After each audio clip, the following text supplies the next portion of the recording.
peu mieux. Et puis je vais créer une formation. Allez. Bonjour à tous. Je suis avec Stéphane. Stéphane Coulot, le co-auteur avec moi et fondateur de Webmécanique et co-auteur de Marketing Automation. Faites plaisir à vos clients, accélérez votre business. Ça fait un paquet d'années qu'on se connaît maintenant, Stéphane. Bien 4-5 ans, non? Ah, facile. Facile 5 ans, je pense. C'est Alexandre Boyer qui nous a mis en relation. Exact, j'ai toujours du mal à me souvenir des introductions, mais toi, tu t'en souviens très bien, ouais. Moi j'ai déjeuné avec lui lundi, donc c'était quand même... ça nous a permis de se reconnecter. Bonjour à tous, je sais pas combien on est encore dans la salle.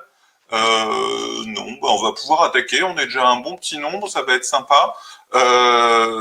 Pour tout de suite attaquer sur le sujet du marketing automation, tu veux présenter rapidement Webmécanique pour commencer?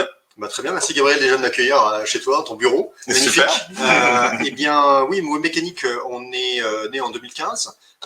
On est éditeur de logiciels en marketing automation et on est basé à Annecy, on a une quinzaine de personnes et on a à peu près 400 clients, on fait 20% de notre chiffre à l'international. D'accord. Et on s'est connus au moment où tu crées Webmécanique, ça s'appelait encore Aureos. On était une agence web à l'origine. Voilà, quand je dis 2015, c'est qu'en fait on était une agence web avant, on a fait une spin-off de l'agence web et on a réinvesti cet argent pour devenir éditeur dans ce magnifique univers de l'inbound que tu connais bien, sur lequel tu es un des précurseurs. Voilà, tout à fait. Moi, typiquement, je ne ferai plus d'éditeur de logiciels, je vous le dis. J'ai juste fait un livre sur le sujet pour partager mon expérience. On en a parlé la semaine dernière avec Colin. Mais moi, je vais me contenter de faire du service et d'essayer de participer à la création de méthodos dans le monde du service, dans le monde de l'acquisition. Vous le savez, on va sortir bientôt le 13 novembre le livre Acquisition Strategy Design. Ce que je peux vous proposer pour commencer l'entretien avec toi et la discussion avec toi, ça va être de présenter quelques slides extraits du livre qui rappellent la méthode, qui présentent la cartographie des choses que vous n'avez pas encore vues et que j'ai pas encore eu l'occasion de vous partager. Et puis, on pourra parler de marketing automation, ça fait partie d'un des petits extraits du livre que je vais vous partager aussi. Mais on va aussi introduire les 5 piliers, qui sont les 5 piliers qu'a introduit Jérémy dans son mail pour faire le teasing du webinaire. Donc, on va aussi essayer de suivre ce plan-là et le plan apporté par Jérémy. Je vous partage tout de suite quelques slides et puis ça nous fera l'objet de la discussion. Bien sûr, dans le chat, vous pouvez nous poser vos questions, n'hésitez pas. J'essaye de regarder la caméra, c'est pas si terrible que ça. J'essaye de la bouger ou pas? Ouais, tu peux. Parce que tu arrives à la voir ou pas? Non, j'ai le même problème que toi, je regarde à droite, à gauche. Ouais, c'est un peu compliqué. On va voir si ça marche mieux comme ça. Excusez-nous, on vous donne un peu. Hop, est-ce que c'est mieux comme ça? Ouais. Bon, j'essaye de regarder la caméra. Et je lance la petite présentation. Est-ce que... Oh là, c'est pas terrible. Là, faut qu'on se resserre avec la présentation. 2 secondes. Hop. On va grossir déjà. Et je vais me la mettre sur moi quand je parle et puis je la mets sur toi. Après, ce sera plus sympa. Je vous rappelle donc les 4 étapes de l'Acquisition Strategy Design. L'Acquisition Strategy Design, l'objet, c'est de vous aider à créer votre plan d'acquisition. Donc, dans l'acquisition, on met la communication, le marketing, les ventes, et vraiment tout ce processus qui permet d'attirer un client d'un moment où il découvre son problème jusqu'au moment où il décide d'investir dans une solution et jusqu'à ce qu'il investisse chez vous. Et pour ça, on a une méthodologie structurée qui fait vraiment ses preuves tous les jours. Hier, il y a eu un atelier hyper complexe sur un sujet très technologique autour de l'infogérance SAP, donc je vous promets que c'était compliqué, et ça a vraiment aidé à construire cette stratégie et en plus travailler sur le produit, travailler sur les offres. Vraiment, l'idée principale, c'est de bien comprendre le parcours d'achat des clients et à partir de ce parcours, construire cette stratégie d'acquisition. Et au passage, hier, on a pu travailler aussi sur l'ajustement de l'offre pour qu'elle corresponde vraiment à l'état d'esprit des clients. Donc pour ça, on a un outil qui est le Canva d'acquisition. Vous le connaissez, c'est 10 questions qui vous permettent de vous mettre dans la peau du client et de comprendre comment il fait son parcours avec cette logique de double diamant. La deuxième étape consiste à formaliser le parcours d'achat. La troisième étape, à partir de cette formalisation, travailler sur ce qu'on appelle la matrice d'acquisition qui va permettre de faire du design thinking et d'avoir des idées autour de chaque action du client, quelle action on peut mettre en place en face pour faire progresser le client sur son parcours d'achat. Et c'est là-dessus qu'on va retrouver l'intérêt et l'utilité du marketing automation qui va nous donner plein de clés pour faire progresser le client d'une étape à une autre, pour le réactiver quelques mois après quand il peut franchir une étape, etc. Donc ça, c'est les scénarios qu'on va évoquer ensemble tout à l'heure. Et puis après, la quatrième étape du marketing automation, de l'acquisition strategy design, consiste à prioriser les actions. On en a plein au moment de la matrice d'acquisition. Il faut prioriser, faire des choix en fonction du budget et aussi en particulier en fonction de la position de l'action sur le parcours d'achat, en priorisant les actions de la fin du parcours d'achat, parce que c'est toujours plus intéressant d'amener un client à closer que de commencer à sensibiliser quelqu'un tout au début du parcours. Donc, c'est comme ça qu'on fait ces priorités. Ça, vous connaissez ces deux slides. Elles sont présentes aussi dans le livre blanc qu'on a partagé avec vous au lancement. Attention, c'est le moment de le télécharger. Il y a les 2 premiers chapitres qui sont disponibles. Jérémy va peut-être mettre les liens. Mais à partir du moment où le livre sera sorti, le livre blanc sera réduit pour vous inciter à acheter le livre. Donc, si vous voulez avoir le livre blanc au complet avec les 2 premiers chapitres, il faut encore le télécharger avant le 13 novembre. Et tout ça, là, vous connaissez pas encore cette slide, c'est en avant-première, la cartographie de l'acquisition. Donc, elle tient sur 2 slides. Elle présente, je vous avais montré des extraits il y a quelques mois, elle présente toutes les spécialités de l'acquisition, que ce soit de la communication, du marketing et des ventes, donc les différents métiers et les différentes sous-spécialités. Et parmi celles-ci, aujourd'hui, on va parler du marketing automation, qu'on voit là juste au-dessus du marketing relationnel et à la croisée du marketing opérationnel et du data marketing, et pas très loin des ventes, parce que c'est aussi un outil pour les vendeurs. On a essayé de placer au mieux chacune de ces spécialités pour qu'il y ait une cohérence, mais après c'est un exercice un peu compliqué. Comme vous le voyez, il y a quand même beaucoup de patates. Et là, je vous partage aussi quelques slides en avant-première sur le marketing automation, ses avantages et ses dangers. Et c'est effectivement des choses qu'on a mis en exergue dans le bouquin, de bien dire qu'il ne faut pas sur-automatiser. Le marketing automation ne remplace pas l'humain. Et puis, dans le livre, il y a aussi des extraits du livre. C'est de la poupée gigogne. Donc, on met en avant le livre Marketing Automation, faites plaisir à vos clients. Au sein du livre, Acquisition Strategy Design, plan marketing, nouvelle génération. Voilà, vous avez tout ça au complet. Ça fait la petite introduction pour montrer la cohérence du sujet. Et puis, on va arrêter les slides. On va voir s'il y a des questions. Je pense que Jérémy en a illustré quelques-unes. Et puis, on va attaquer les 5 piliers. Jérémy nous a mis le livre blanc et il nous a mis aussi le canevas d'acquisition. Et je remets... je remets Stéphane à l'écran. Est-ce qu'il y a des choses à voir dans le chat? Non. Je vous propose alors d'adresser les 5 piliers avec le premier pilier, c'est vraiment cette compréhension du parcours d'achat. Et c'est vrai pour l'ensemble des stratégies d'acquisition, mais c'est en particulier vrai pour le marketing automation qui a vraiment vocation à faire passer les prospects ou les clients d'une étape à l'autre.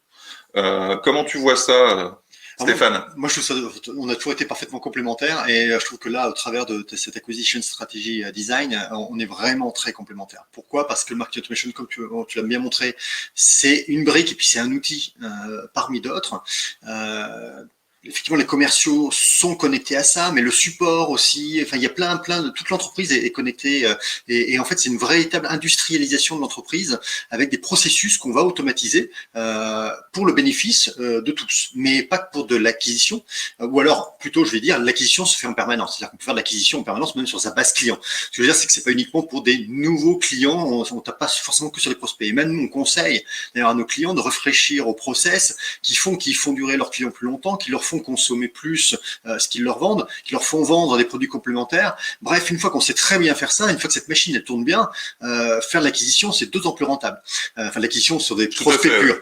Nous, on a un sujet peut-être de futur bouquin qui s'appellerait Retention Strategy Design pour aller au-delà de l'acte d'achat et travailler sur les leviers de la rétention et la cartographie de la rétention de la même façon qu'on l'a fait sur l'acquisition. Je peux faire un petit témoignage à l'intérieur. Avec plaisir. Et ce que je trouve très intéressant dans la technique que vous mettez en œuvre, c'est justement ce qui manque souvent aux clients, c'est une espèce de maïeutique pour accoucher justement d'une stratégie et d'un plan d'action. Parce que le marketing automation tout seul n'est pas une baguette magique, et si autour il se passe rien, il va rien se passer. Nous, très souvent, on démarre en disant, mais de toute façon, les process existent déjà chez vous. Simplement, il faut les trouver, il faut les mettre à plat, il faut les écrire. Le bon process du bon commercial, le bon process du bon SAV qui fait que le client vous écrit en disant je suis super content du retour que j'ai eu sur telle étape de mon parcours, que ce soit en amont, en aval, et même quand un ambassadeur. Il y a des clients, nous on en a, qui ont été clients. Le choix corporate à un moment donné s'est fait différemment et on ne travaille plus ensemble, mais ce sont toujours des ambassadeurs. Comment je les traite? Et ces gens-là nous amènent des leads, et le jour où ils changent de boîte, on est sûr de les avoir pour clients. Donc, on voit qu'il y a plein de niveaux où le business est sous-exploité, mais il y a des personnes en entreprise qui connaissent déjà ces process-là. Et je trouve que cette méthodologie oblige à se poser les bonnes questions à toutes les étapes.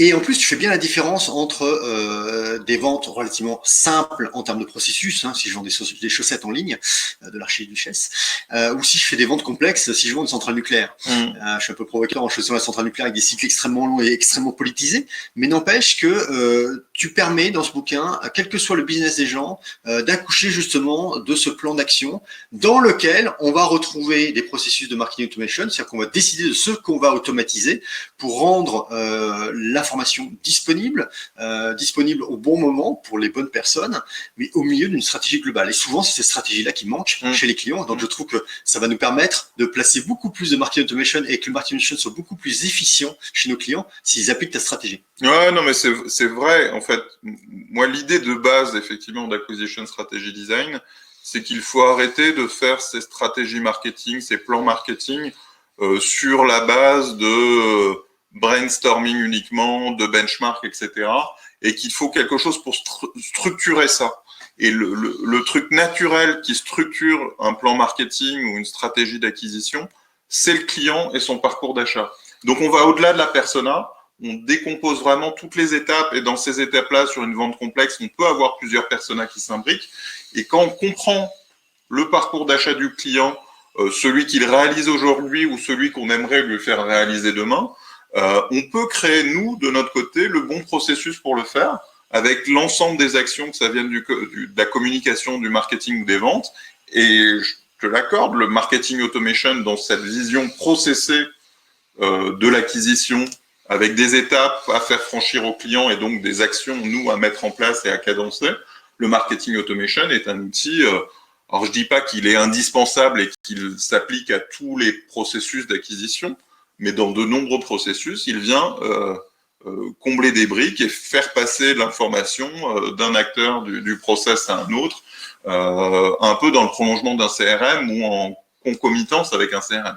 On est toujours synchronisé avec un CRM, alors CRM au sens large, là où il y a la data client historique, tout à fait. Donc c'est à l'intérieur d'un CMS ou peu importe, mais ça dépend du contexte. Mais d'ailleurs, les CRM sont presque des ERP aujourd'hui, donc ouais, tout à fait. Pas de souci. Mais ce qui est important, je pense que marketing automation s'applique vraiment partout. Je suis persuadé. En revanche, encore faut-il avoir l'intuition de qu'est-ce qu'on peut en faire. Et c'est pour ça que l'acquisition strategy design va obliger les gens au travers du process à réfléchir sur leur propre process. Et ça, ok, ça va être un peu de sueur, ça va être du temps à passer ensemble, mais vous allez reconnaître votre entreprise en fait. Vous allez comprendre ce qu'est votre entreprise, comment fonctionnent vos clients par rapport à vous. Vous allez sûrement apprendre des choses sur votre propre entreprise. Bien sûr. Et c'est ça qui est l'intérêt du truc, parce que faire de l'AdWords, vous apprenez rien. Je veux dire, ok, ça marche instantanément, vous payez de plus en plus cher, mais ça ne vous appartient pas. Vous ne fabriquez rien qui fabrique votre entreprise de demain. Là, vous impliquez tous vos collaborateurs. Il va falloir peut-être changer les contrats de travail. Nous, c'est le cas, par exemple. C'est le cas. On est né comme ça, donc c'est pas le cas. Mais si on avait dû changer, par exemple, les gens du support contribuent au contenu sur le site de support. D'accord ? Contribuent au contenu avec des articles de blog, des vidéos, etc. Ce contenu est complètement automatisé, c'est-à-dire que derrière il est traqué, on sait qui accède à quoi, et en fonction de ça, on envoie du nurturing avec des contenus adaptés en fonction de ce sur quoi les gens ont des problèmes actuellement, maintenant. Ils sont en train de, ils sont en train de faire un email, ils butent un peu sur comment personnaliser leur email sur des fonctionnalités très particulières, on va le voir, et instantanément et automatiquement, et même si c'est à 3 heures du matin, on peut leur envoyer du contenu. Et s'ils butent trop longtemps et trop souvent sur un problème, il peut y avoir une notification à un account manager pour qu'il passe un petit coup de fil en disant est-ce que je peux vous aider? Ah bah oui, vous tombez bien. Ça, c'est totalement automatisé, c'est du support technique, c'est sur la base des clients existants. Et c'est du marketing. On fait bien de la réacquisition, on fait bien de la fidélisation et on contribue à augmenter la lifetime value que vous décrivez très bien dans votre bouquin pour les SaaS, qui est un critère fondamental de la croissance des boîtes qui font une économie d'abonnement.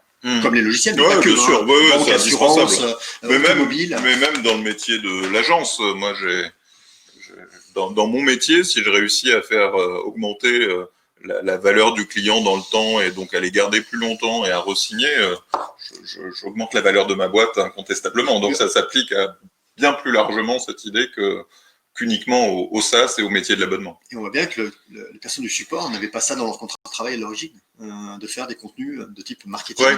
Peut-être qu'il va falloir même les former à écrire, à faire des vidéos, etc.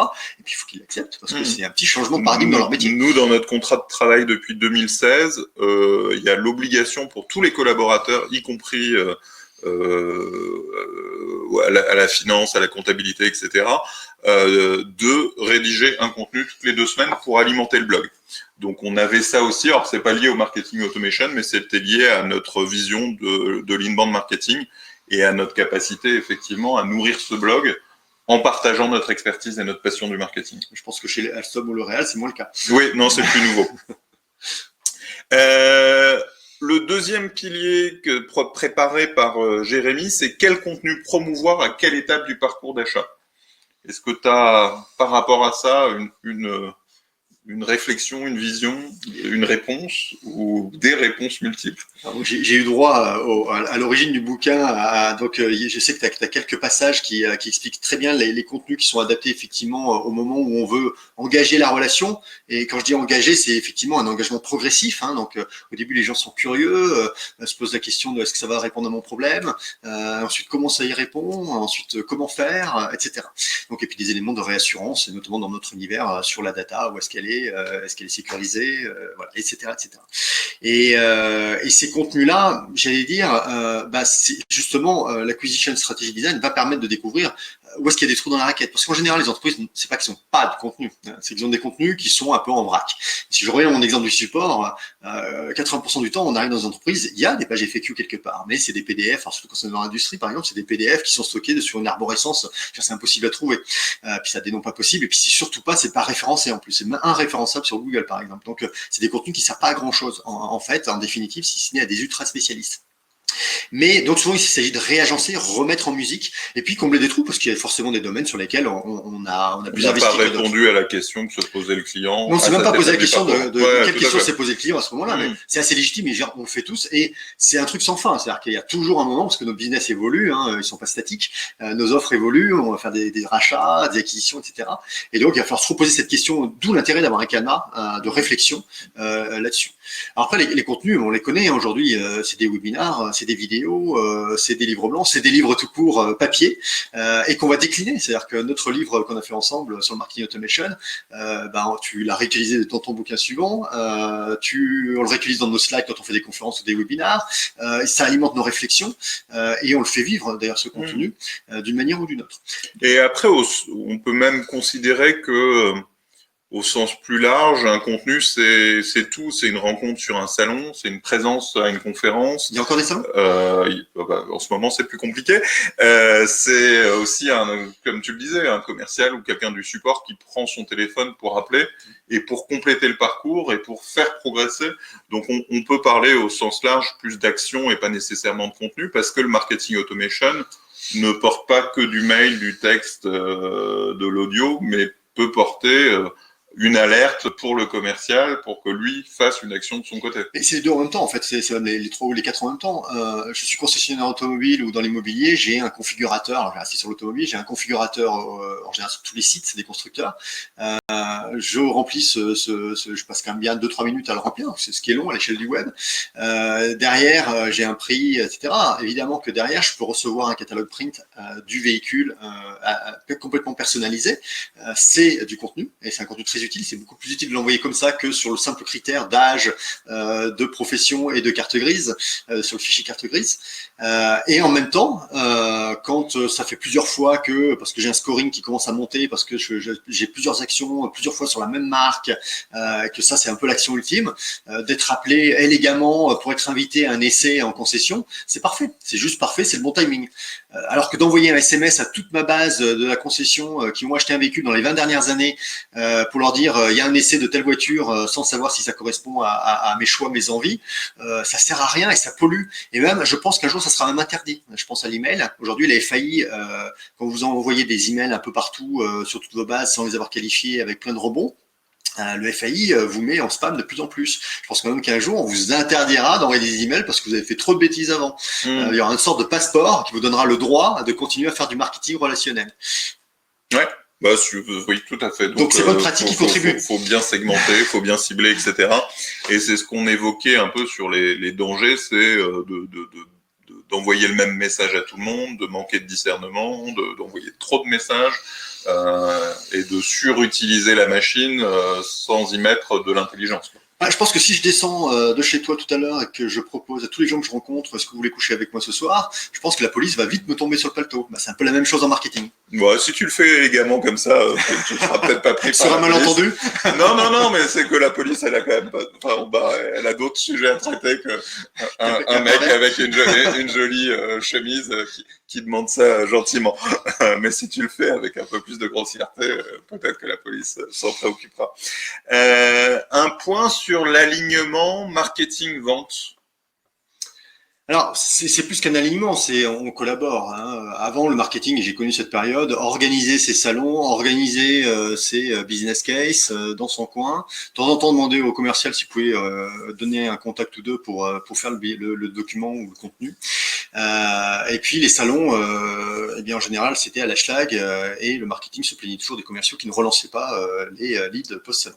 Et pour une bonne raison d'ailleurs, c'est que parmi les leads, il y avait du froid, du tiède, un peu de chaud, mais qu'il avait quand même plus vite fait en général de traiter les leads. En général, il a un quota à faire jusqu'à la fin de l'année et le salon, il arrive au milieu de l'année. Donc, il a d'autres urgences que de traiter les leads froids et tièdes. Donc, aujourd'hui, le marketing automation, mais l'inbound marketing que tu n'aimes pas, mais... Moi aussi, j'aime beaucoup l'inbound marketing. Tu as été provoquant dans un dernier post sur LinkedIn là-dessus, mais bien sûr qu'on... Non, moi, ce que j'aime pas, pour préciser, c'est les recettes toutes faites et c'est ce que j'ai appliqué moi avec l'inbound. L'inbound est une super recette qui s'applique très bien aux clients qui ont un marché diffus qui a besoin d'être sensibilisé, d'être évangélisé. Donc, il y a beaucoup de clients potentiels qu'on peut pas cibler et segmenter facilement et sur lesquels il faut faire un travail dans la durée d'accompagnement. Typiquement, pour lancer l'inbound marketing était très bien. Pour lancer l'acquisition strategy design, l'inbound marketing est très bien. Là où ça devient moins bien, c'est qu'aujourd'hui, il est utilisé à toutes les sauces. Que tout le monde veut faire de l'inbound marketing, que là où j'étais pionnier seul en 2012, il y a plus de 200 confrères aujourd'hui, et qu'on utilise l'inbound marketing à tout va, y compris pour des clients qui n'en ont pas du tout besoin.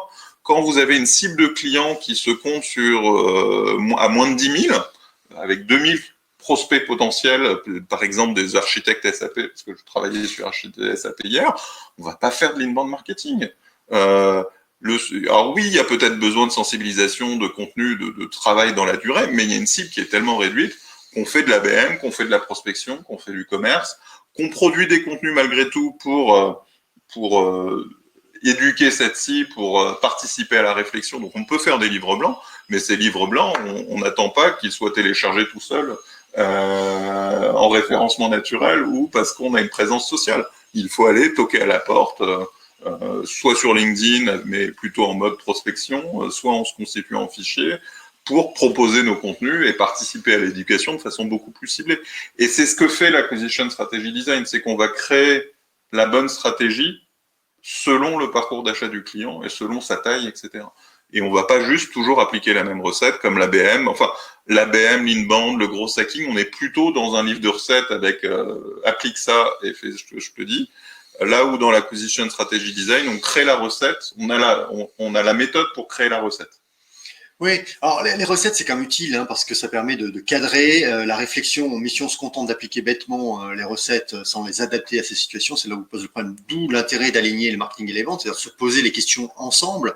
Les vendeurs sont quand même ceux qui sont en contact, in fine. Alors, vendeurs, account managers, peu importe qu'ils fassent de l'élevage, qu'ils fassent de la chasse, sont des gens qui sont en contact des clients. Donc, les clients leur font des retours d'ailleurs sur le marketing, sur la relation. Et bien sûr, il faut les faire participer aux ateliers.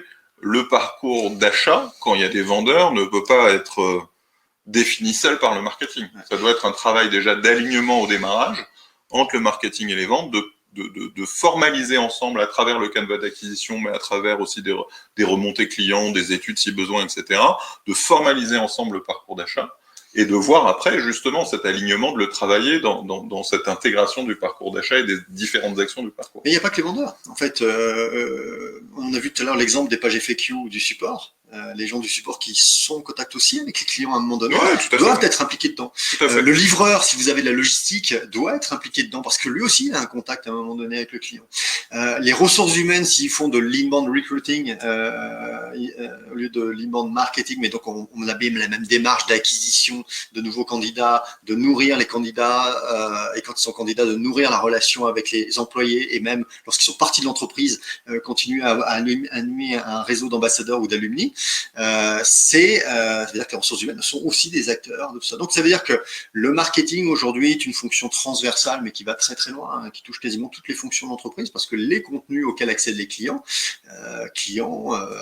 futurs employés, etc., sont au milieu de tout ça. Et donc aujourd'hui on parle bien d'entreprise étendue en fait. Et j'ai pas mis les distributeurs. Quand on a des systèmes de distribution avec des gens indépendants, ça en rajoute encore une couche de complexité et qu'il va falloir aussi intégrer à la stratégie, ne serait-ce que pour qu'ils la comprennent, qu'ils comprennent pourquoi ils sont là, qu'est-ce qui s'est passé avant, qu'est-ce qu'a vu le contact avec lequel ils sont et qui vont servir, qu'est-ce qu'ils ont vu avant, qu'est-ce qu'ils verront après, qu'est-ce qui se passe dans la machine. Et c'est pour ça qu'on peut pas être déconnecté et qu'il faut le faire avec eux, ne serait-ce que pour qu'ils l'intègrent mentalement, dans leur carte mentale, dans leurs actions. D'ailleurs, sur le sujet de l'alignement, c'est hyper intéressant. Moi, j'ai eu pas mal de retours de commerciaux suite à la lecture du livre, à la découverte du Canva. Et parmi ces retours, il y avait une forte analogie entre le Canva d'acquisition et les questions qu'on pose dans le Canva d'acquisition avec la méthode spin selling. Je sais pas si tu la connais, la méthode spin selling. Et c'est vrai qu'on se rend compte que les questions posées en spin selling ressemblent beaucoup aux questions du Canva. Et avec cette démarche qui consiste à bien comprendre la situation du client, ses pains, son implication et ses besoins avant de faire une proposition. Finalement, quand on travaille sur le Canva et qu'on retrouve le parcours d'achat, on retrouve vraiment des questions similaires et ça amène le marketing et le commerce à travailler beaucoup plus ensemble sur cette compréhension fine, commune, des parcours d'achat des clients et des clients, dans quelle situation ils se trouvent, où ils en sont, quel est le contexte pour être beaucoup plus efficace commercialement. Alors, moi, j'ai donné un contre-exemple de désintégration sales marketing. C'est ce qu'on vit dans les concessions automobiles ou chez Darty, lorsque le commercial ou la personne que vous avez en face de vous dit n'oubliez pas de me mettre une bonne note et plus de 9 parce que ma prime en dépend. En gros, ça revient à ça. Et ça tue tout. Tout est tué. Et ça casse. Alors on le fait parce qu'on veut être gentil, mais on trouve ça stupide. Ça rajoute une action, ça apporte pas du tout de fluidité, bien au contraire. Et ça fait des points de scoring négatifs finalement. Alors que j'étais super content de mon achat. En général, je suis parti avec un achat. Donc moi, je suis quand même très. Si on doit parler NPS, notation, etc. Je trouve qu'on en a trop. On est trop sollicité pour donner notre avis, donner une note, etc. Et qu'à force, la note tue la note et que je sais plus qui disait ça, j'ai pas le bouquin sous la main, mais c'est un excellent livre sur le service client, cette idée que il faut être capable d'évaluer sa qualité de service autrement que en se mettant des notes et que une bonne qualité de service, elle se voit parce que les clients, par eux-mêmes, font des commentaires hyper positifs sur les réseaux sociaux, en parlent aux autres, parce qu'ils reviennent acheter. Et qu'il faut arrêter de vouloir mettre des notes à tout crin qui deviennent hyper irritantes pour les clients. Alors tu décris ce commercial qui demande qu'il y ait une bonne note, mais au final c'est quand même hyper irritant à chaque fois qu'on fait une action d'avoir un mail, d'avoir un SMS derrière avec notez-nous quoi. Et puis socialement c'est une pression qui est complètement débile parce que le commercial que vous avez en face, il a raison de le demander parce qu'il est dans ce système-là, mais la réalité c'est que vous achetez pas que grâce à lui, il y a tout un système autour, donc il y a bien tout un écosystème qui fait que tout ça rend les choses agréables ou pas agréables. Donc c'est cet écosystème qui fonctionne ou qui ne fonctionne pas. Le faire porter à lui tout seul au travers de sa prime, au travers peut-être de son ami professionnel, la relation client, c'est quand même un petit peu odieux, je trouve même. Ouais, je suis d'accord avec toi. Quatrième sujet, quatrième pilier, les KPI à suivre. Alors, moi, je suis dans une économie d'abonnement. Le logiciel, encore une fois, on est beaucoup à l'aide. Non, mais autour du marketing automation. Oui, mais c'est important. C'est qu'il y a deux sujets clés aujourd'hui. C'est comme la croissance par l'acquisition. Mais il y a aussi le churn ou l'attrition. Donc, c'est les deux KPI, par exemple, dans les économies d'abonnement, qu'on regarde. Tous les autres KPI dépendent finalement de ces deux-là. Après, on va avoir tous les KPI qui sont liés au taux de transformation, qui sont pour moi des sous-KPI, qui sont liés au niveau de transformation. Alors, moi, je m'en méfie aussi. Par exemple, sur les contenus. Regarder un KPI de taux de transformation sur un seul contenu, c'est bien de le faire comme ça, mais ça ne parle pas forcément énormément parce que la réalité, c'est que la relation, elle se construit au travers de plusieurs actions ou plusieurs contenus et que c'est pas juste un livre blanc, c'est pas juste un webinaire, c'est un ensemble qui fait qu'à un moment donné, on entretient cette relation et que cette confiance, elle arrive. Donc, je suis un peu méfiant. Je préfère des capteurs, des KPI finalement un petit peu plus globaux qui vont traiter de la masse sans aller trop précisément sur tel ou tel contenu. J'aime bien voir, moi, comment rebondissent les gens d'un contenu à l'autre. Par exemple, moi, le chiffre que j'aime bien, c'est de m'apercevoir qu'aujourd'hui, on a 40% des leads MQL, Marketing Qualified Lead, qui sont transformés en vente derrière. Ça, c'est un chiffre qui était inimaginable il y a 30 ans, parce qu'on générait, c'est-à-dire qu'aujourd'hui, les MQL sont très chauds et on les filtre très très bien, on les qualifie très bien par l'automatisation, alors qu'avant, c'était le commercial qui devait le faire, donc il y avait beaucoup de pertes en ligne et beaucoup de temps perdu. Et un autre chiffre, c'est que tous les clients qui ont eu un projet à un moment donné, mais n'étaient pas assez matures pour rentrer justement dans ces 40%, par le nurturing, dans les 18 mois, on en signe 15 à 20%. Alors ça, c'est un chiffre qui est vachement intéressant, c'est un bon indicateur. Et derrière, quand il baisse ou quand il monte, on regarde pourquoi et on va s'apercevoir qu'il y a telle typologie de contenu qui marche bien, que notre événement Automation Day, finalement, a amené là aussi à réassurer, à ramener des gens qui n'étaient pas matures il y a un an ou deux, à devenir mieux maintenant. Et on a gardé cette relation grâce à cet événement-là. Donc ça, c'est des bons indicateurs qui permettent d'aller fouiller dans ce qu'on fait. Toi, t'en vois d'autres ?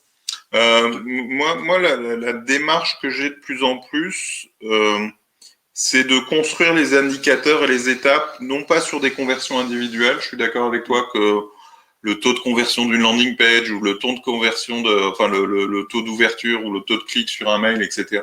Au bout d'un moment, on va pas très loin et on suroptimise des tout petits bouts. Enfin, c'est traiter le problème par le bout de la lorgnette. Moi, ce que je trouve important, c'est quand même d'avoir des étapes. Et c'est des étapes qu'on distingue dans le parcours d'achat, ce qu'on appelle les étapes de maturité. Alors, tu parlais d'MQL. MQL peut être une étape. Faut bien qualifier ce que c'est concrètement derrière. Mais typiquement, moi, je considère qu'il y a une étape dans le parcours d'achat d'un atelier Acquisition Strategy Design ou d'une démarche de conseil avec nous, qui est une étape de découvrir l'Acquisition Strategy Design. De se dire que à travers des webinaires, à travers des posts sur LinkedIn, à travers des tribunes dans la presse, mon premier objectif, c'est de faire en sorte que des gens découvrent le terme Acquisition Strategy Design, le tapent dans Google, se rendent sur ma page Acquisition Strategy Design. Et avoir comme une étape intermédiaire une mesure du nombre de visiteurs sur cette page, qui derrière vont peut-être télécharger ou pas un livre blanc, acheter ou pas le livre quand il sortira, etc. Pour moi, ça, c'est une première étape. Et je peux avoir toute une équipe dédiée à faire grossir cet indicateur-là. Et ça va être une de mes étapes du parcours. Et le marketing automation peut être un des acteurs de t'as téléchargé un livre blanc sur l'inbound marketing, je t'envoie un mail qui te dit pourquoi l'acquisition strategy design est plus complet, plus adapté que l'inbound pour pour toi, pour vérifier que l'inbound est bien pour toi, le cas échéant. Et donc, hop, grâce à la marketing automation, je peux amener des gens vers découvrir l'acquisition strategy design et donc augmenter cet indicateur intermédiaire. Parce que bien sûr, une fois que j'ai quelqu'un qui a découvert l'acquisition strategy design, je souhaite qu'il achète le livre idéalement, ou encore mieux, si c'est un client entreprise, qu'il nous contacte pour faire un atelier ensemble. Et là, j'aurai ma vente, ma première vente, et derrière ma première vente, je peux potentiellement vendre un programme qui va être un accompagnement sur la durée, qui va faire ma deuxième vente, et peut-être un troisième vente quand il y aura le renouvellement du programme, et on rentre dans la lifetime value qu'on évoquait tout à l'heure.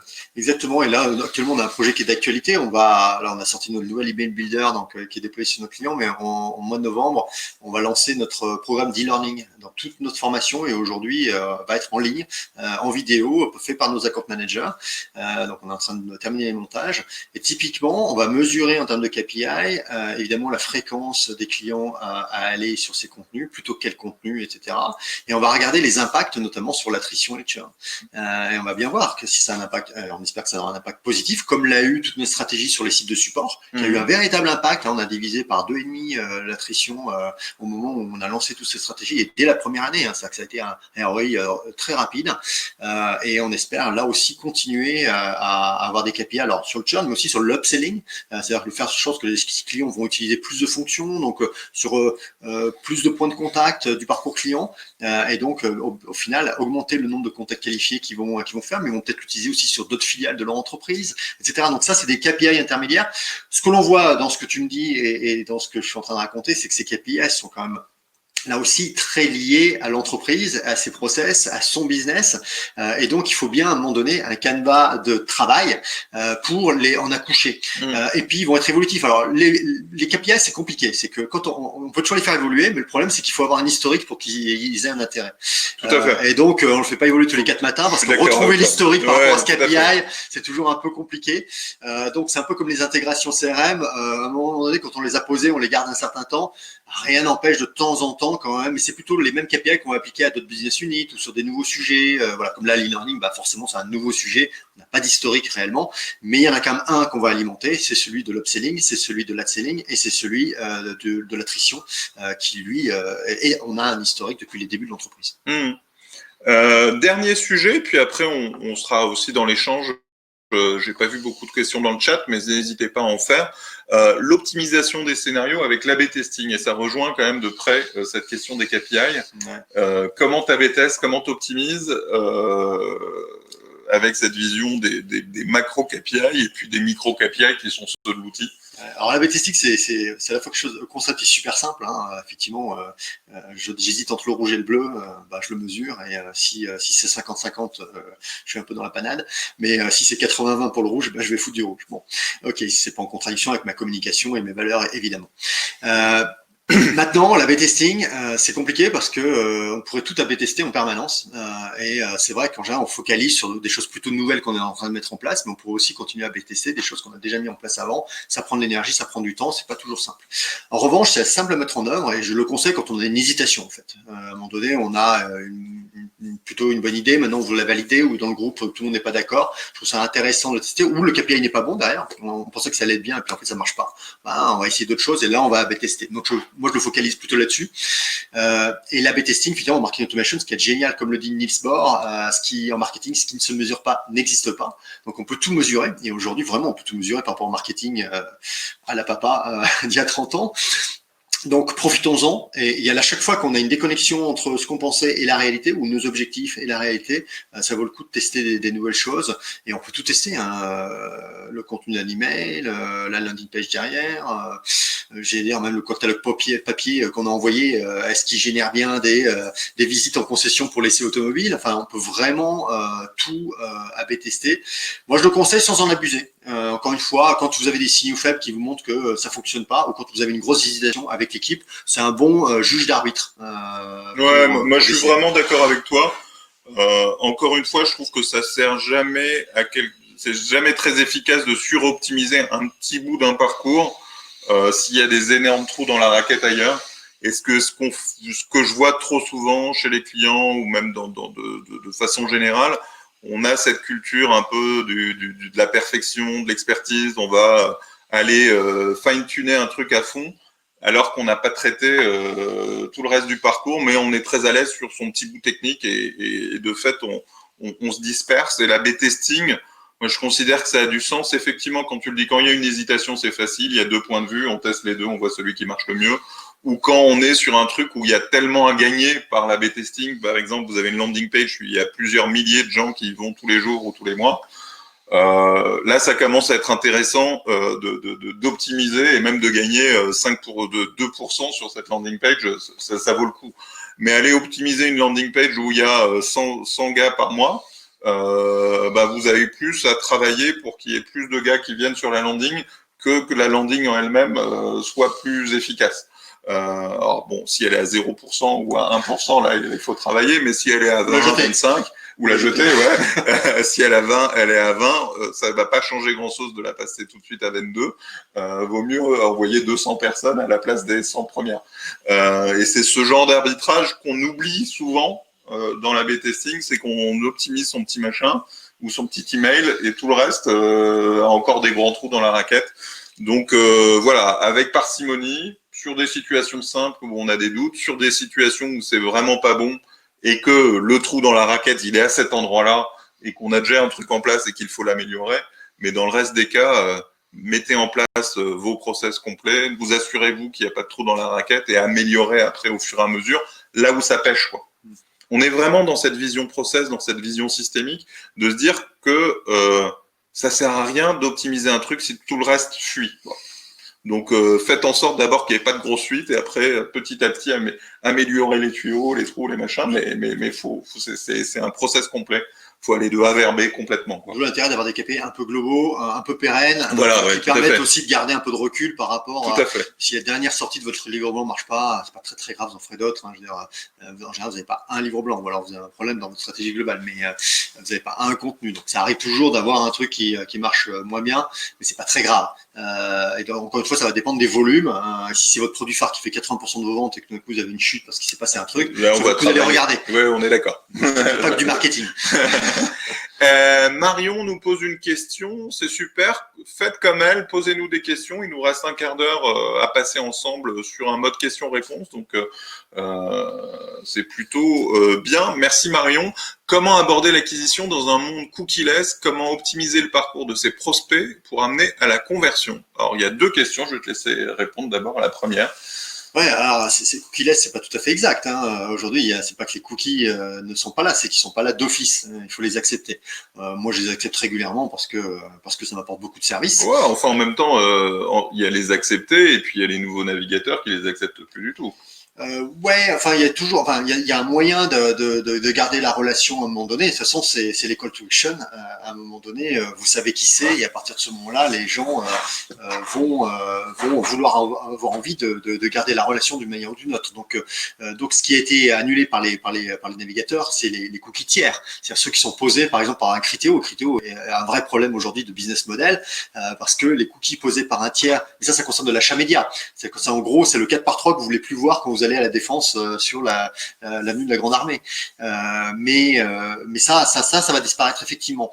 Mais le fait que quelqu'un qui a accepté une relation avec vous accepte que vous suiviez son parcours sur vos sites, sur vos contenus, c'est-à-dire c'est pas de l'achat média, c'est bien vos contenus, ça c'est parfaitement, ça va continuer, ça va être parfaitement pérenne. Hein. Là-dessus, il n'y a aucune révolution sur les browsers web. Donc là-dessus, pour ceux qui auront construit justement leur stratégie personnalisée, c'est-à-dire leur propre process, alors pas que le marketing automation, mais au travers du Canva d'acquisition stratégie, j'ai un peu de mal à le dire, accoucher de choses qui vous appartiennent. Ceux qui auront fait ce travail-là avant vont subir vachement moins les nouvelles règles. Ceux qui comptaient uniquement sur du retargeting, sur des choses payées, comme l'ont fait les hôteliers et les restaurateurs avec les grosses places de marché de ces univers-là, se seront liés complètement à cet univers qui va tomber. Donc ce jour-là, il ne se passera plus rien. Donc c'est plutôt un très bon signal pour les gens qui veulent construire des process au travers de ta stratégie, au travers d'outils, de solutions, d'automatisation, mais qui vous appartiennent. Et pour toi, tu vois pas un risque sur le fait de moins réussir à faire le scoring parce que y a moins de cookies? Non, parce qu'encore une fois, on parle de cookies tiers, donc il s'agit. Bien sûr. Oui, absolument. Et donc c'est pour éviter justement. Alors moi, à chaque fois que je parle de marketing automation, j'ai même fait un post dernièrement qui a pas mal marché en disant ah mais le marketing automation, c'est quand je suis allé visiter un site Decathlon par exemple et que où que j'aille, je retrouve une pub pour du standing paddle. Non, c'est pas ça. Alors je suis obligé de réexpliquer, mais c'est ça qui va arrêter. Ça va s'arrêter. Ça, on n'aura plus ça. Comment optimiser le parcours de ces prospects pour amener à la conversion? Ah bah alors c'est plutôt une question pour toi parce que c'est vraiment dans l'acquisition strategy design, c'est exactement cette maïotique que tu mets en œuvre. Tu expliques que sur tous les éléments de parcours, à quoi il faut réfléchir pour accoucher des bons contenus et des bons process, quelle personne, comment, avec quel message. Ça peut-être tu veux en parler. Ouais, enfin là-dessus effectivement Marion, on est sur une situation où il n'y a pas de règles adaptées à tous. Il faut vraiment comprendre le parcours d'achat de vos clients, les questions que se posent les clients à chacune de ces étapes et qui sont nécessaires pour qu'ils franchissent l'étape suivante. Et c'est au regard de ces questions-là qu'on va adapter le bon contenu. Et je donnais un des exemples pourquoi le marketing, l'inbound marketing n'était pas toujours adapté. Je donnais un exemple lié à la cible. Et à la taille de la cible, ça sert à rien de faire de l'inbound quand la cible n'est pas diffuse. Il vaut mieux faire de l'ABM ou de la prospection tout en ayant des contenus. Mais l'idée de faire du SEO, des réseaux sociaux n'est pas pertinente au sens organique. De la même façon, faire du contenu d'éducation n'est pas toujours pertinent. On a travaillé pour un éditeur de logiciels qui fait des solutions de centre d'appel. On est sur un marché qui est déjà équipé, où les responsables de la relation client ont déjà des outils de relation client. Ils n'ont pas besoin de savoir qu'ils ont besoin d'un outil. Ils savent ce que c'est, ils l'utilisent tous les jours. La seule façon de rentrer en contact avec eux, c'est de faire une démo de votre propre outil. Un livre blanc auprès des responsables de la relation client disant à quoi sert un outil de relation client ne va faire zéro résultat. Donc appliquer de l'inbound et une stratégie un peu toujours la même, les contenus top of the funnel, de sensibilisation, de middle, de conversion et de bottom of the funnel qui vont être des contenus de réassurance. Ça c'est vrai sur des marchés adaptés à l'inbound, à savoir diffus et à savoir partant d'un vrai besoin d'éducation.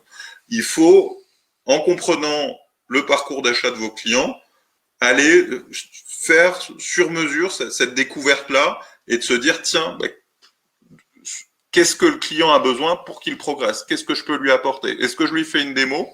Est-ce que je lui fais un livre blanc? Est-ce que je lui fais un webinaire? Est-ce que je l'appelle? Et je réfléchis à ça et la dynamique d'atelier est hyper efficace pour ça. Mais je n'ai plus de réponse toute faite.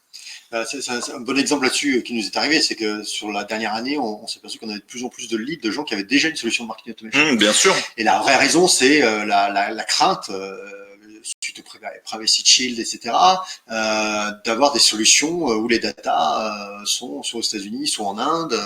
Et donc, du coup, on a construit pas mal de contenu autour de cette problématique-là, qui est une problématique très connexe à notre solution. C'est qu'on parle même pas de la solution, mais on parle du fait que nous, étant européens et avec nos data en Europe, à Lausanne, à Paris, eh bien, on répond parfaitement à ces craintes-là. Et donc, on a accès même des campagnes proactives sur notre CRM de tous les gens qu'on avait qualifiés ayant ces types de solutions, gentiment, pour les nurturer sur cette problématique. Soit ils en avaient déjà connaissance ou vaguement, ou au contraire étaient très concernés. Et on s'est retrouvé avec des leads très qualifiés sur ce sujet-là pour de la seconde monte. Parce que tu as de la maturité, tu comprends où il en est de sa maturité et donc quel contenu il a besoin. Ça fait le rebond avec la question de Jody. Vous avez parlé des secteurs très techniques avec moins de quantité de contacts. L'investissement reste intéressant pour vous. Alors l'investissement en inbound marketing au sens large, non. Parce que si vous allez dépenser beaucoup d'argent à être bien référencé sur des mots-clés qui sont cherchés 10 fois par mois, ça va pas être très utile. En revanche, on peut parler du sujet très technique dont je parlais hier. Un client, c'est 300 000 euros dans l'infogérance SAP. Donc, investir quelques milliers d'euros pour gagner un nouveau client, ça vaut grave le coup. et même quelques dizaines de milliers d'euros, ça vaut grave le coup parce que c'est 300 000 euros par an.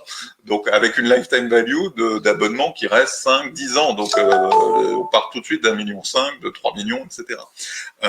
Donc oui, investir quelques dizaines de milliers d'euros pour gagner un client qui va en faire 1,5 million, 3 millions sur sa durée de vie, ça vaut étonnamment le coup.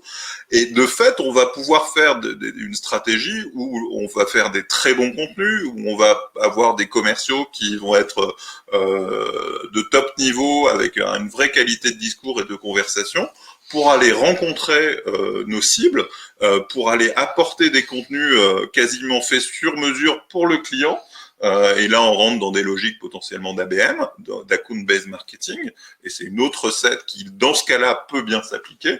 On va aller créer ces contenus sur mesure, on va aller accompagner le client dans son parcours de décision, parce qu'avant d'investir 300 000 euros par an, il prend un certain temps à réfléchir, à convaincre en interne, à évaluer les solutions alternatives.